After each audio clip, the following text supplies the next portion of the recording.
herb, or like a Peruvian root that grows high up in the Andes. This stuff is like really, really good. It energizes you.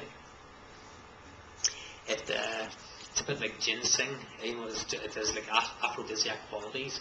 It's just very, very good for getting your body in the proper balance, for cleansing it, and for energy. How do you take it? What I do is, it's just not thin, it's just like a brown powder. What I do is I usually sprinkle it into a smoothie.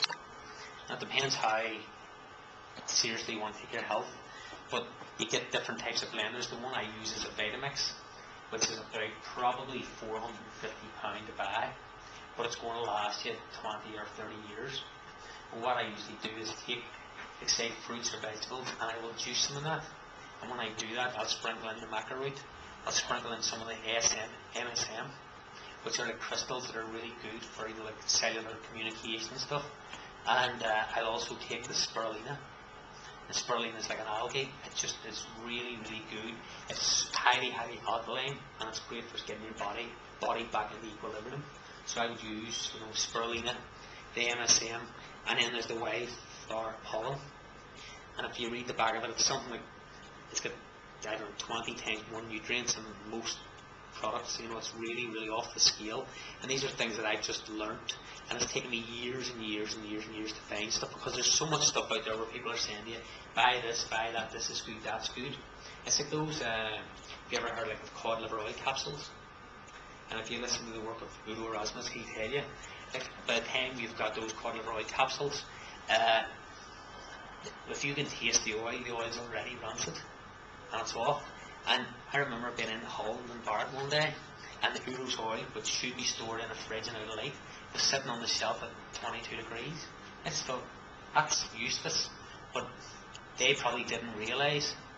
But then after a while, they stopped doing that. So what they probably realised is the people that are buying Udo's oil know usually the way it should be kept. And if it's not in the fridge, you probably find it really bad, because or they've complained about it. But I would not buy Udo's oil if it wasn't in the fridge. But it's a very, very important thing to take, you know, if you can take. The other thing is cacao nibs. This is before it's made into chocolate, the raw cacao, and they're like in wee nibs.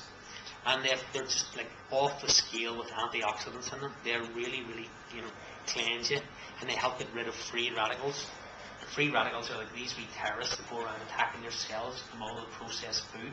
They wreak havoc in your cells and really interrupt your body. And these are the things that make our cells age really, really quickly. And what you'll find is with antioxidants, they kick the oxygen radicals out of your body. And these things go around and basically neutralise these things and allow you then to get back into balance. And they're not dear. We're talking like in a health food shop for raw organic cacao nibs, we're talking about £2.75. And I eat them sometimes, maybe say about a teaspoon at a time, because they're a bit like chocolate, but there's no sugar and there's no fat, so they're a bit almost bitter. But I find them really nice, you know, if you take a wee small teaspoon and put that in. And you'll find, if you put, say you're making a smoothie, and again, if you're making a smoothie, if you can use stuff like, maybe say organic, or not even if you can't get organic, but stuff like watermelon is so high in water and it's low in sugar. Or, you know, like lemons are really good, tomatoes are really good. I mean, at times for a bit of variety, I will put a banana and an apple in or stuff like that. But bananas are very sweet, and really you should only be eating about half a banana a day. I've seen me eating 2 or 3 bananas a day before, and you know, it didn't have any detrimental effect on me, but they are quite high in sugar, but they are very good for potassium. And the MSM as well, it's like they're crystals, and again they're great for like cellular communication, and they really energize your body. A lot of times the green drinks that you buy will contain them already, but they're highly, highly beneficial. And you'll hear people about, you know, going out and be buying different types of multivitamins. And most of those multivitamins are synthetically manufactured, so you'll get vitamin C. But it's made in such a way that your body can't use it, or it can't recognize it. It's synthetically manufactured. And your body can't store vitamin C, so what you need to do is to constantly replenish it. But you're better doing that, you know, by, you know, taking tomatoes or taking, you know, stuff that contains vitamin C naturally. I think broccoli contains vitamin C as well, I think. And rather than going and buying. You can get supplements, I'm not saying don't take them, but just be aware that most of them are pure crap because of the way they've been marketed or processed or the way they've been put together. And if you do want to get stuff, the other thing, if you're feeling run down, one of the other things I would recommend is echinacea. It's very, very good for boosting the immune system. You know, it's not that your wee balls maybe £10 and will give you a real boost. But the things like the Macaroot, the Spirulina, the MSM and bee pollen, I just put that in a smoothie, make a pint or a pint and a half, and I find myself like almost tripping. I've given this to people at stages and they've been buzzing for maybe 3 or 4 hours after, so it really, really makes a difference. And they're really tasty, but they're also incredibly cleansing.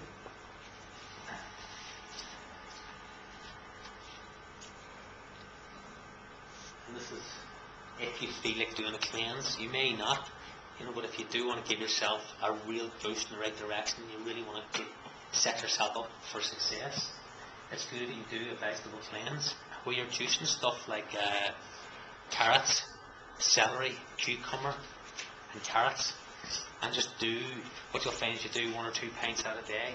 Take your green drinks like the super greens. I don't know if you've ever heard of Dr. Robert Young. And what he said was there's only one disease and there's only one cure. And he said that most people's bodies are so acidic and they're so toxic. And the analogy he used, which I think is excellent, is that, what do you do when a fish gets sick? And the first thing you do is you change the water. Then if the fish is in the water and the water's polluted, the fish gets sick. When you change the water, usually a lot of times the fish will recover.